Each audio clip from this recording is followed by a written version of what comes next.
আছে island of democracy is impossible in the ocean of autocracy.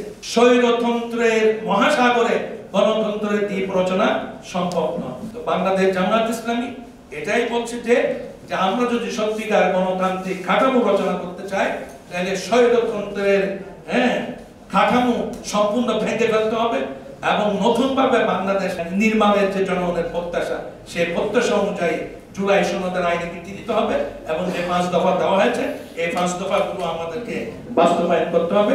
Bangladesh Jamaat ইসলামের কেন্দ্রীয় মজলিস ও শুরা সদস্য ও চট্টগ্রাম অঞ্চল টিম সদস্য অধ্যাপক জাফর সাদেক হইয়ে জুলাই বিপ্লবের মাধ্যমে আরো নতুন বাংলাদেশ পাই।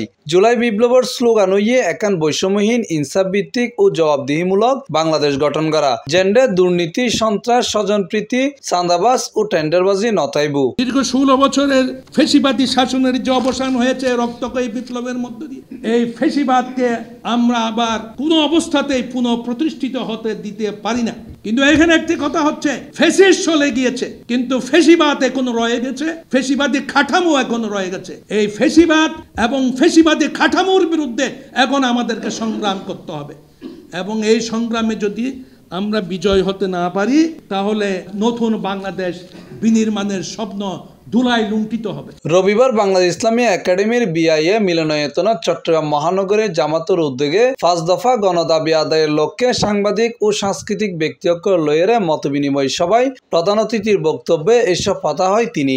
বাংলাদেশ জামাত ইসলামের কেন্দ্রীয় মজলিস ও শুরা সদস্য ও চট্টগ্রাম মহানগরীর ভারপ্রাপ্ত আমির পরিবেশবিদ মোহাম্মদ নজরুল ইসলামের সভাপতিত্বে ও কেন্দ্রীয় মজলিস ও শুরা সদস্য চট্টগ্রাম মহানগরীর অ্যাসিস্ট্যান্ট সেক্রেটারি অধ্যক্ষ মাওলানা হায়রুল বাশার ও মোহাম্মদুল্লাহ সঞ্চালনায় আরো বক্তব্য রাখি বাংলাদেশ জামাত ইসলামের কেন্দ্রীয় মজলিস ও শুরা সদস্য চট্টগ্রাম মহানগরীর সেক্রেটারি অধ্যক্ষ মোহাম্মদ নুরুল আমিন। এই পাক স্বাধীনতার যুগেও এখন টিভির যে জিয়াদ হুসাইন আহত হয়েছে তার আমরা নিন্দা জানাচ্ছি এবং অবিলম্বে দোষীদের গ্রেফতার করে তার জিনিসপত্র উদ্ধারের আহ্বান জানাচ্ছি। আসলে আমাদের এই 5 দফাকে গণরূপ দেওয়ার জন্য আপনাদের আজকে যারা উপস্থিত হয়েছেন আমরা সকলের পজিটিভ ভূমিকা আশা করি। আরেকটা বিষয় আমাদের দেশে তো এটা অঘোষিতভাবে প্রচলিত আছে যে নমিনেশন কেনা বেচা হয় এবং এইটা বন্ধ হবে এবং পার্টি জনপ্রিয় ব্যক্তিদেরকে নমিনেশন দিতে বাধ্য হবে, কারণ নাইলে পার্টির ভোট কমবে, তাহলে রেশিও কমে গেলে ভোটের সিটও কমে যাবে। এই কারণে টাকাওয়ালা লোকদের নমিনেশন দিয়ে পার্টি ভোটের রেশিও কমে ফেলার জন্য কেউ এই ঝুঁকি নেবে না।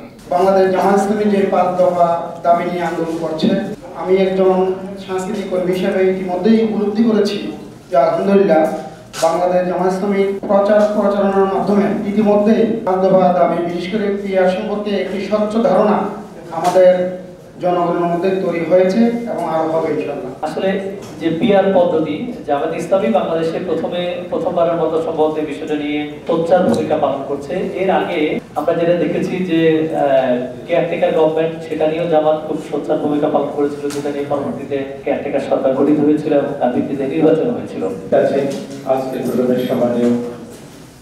C+ TV Chittagong.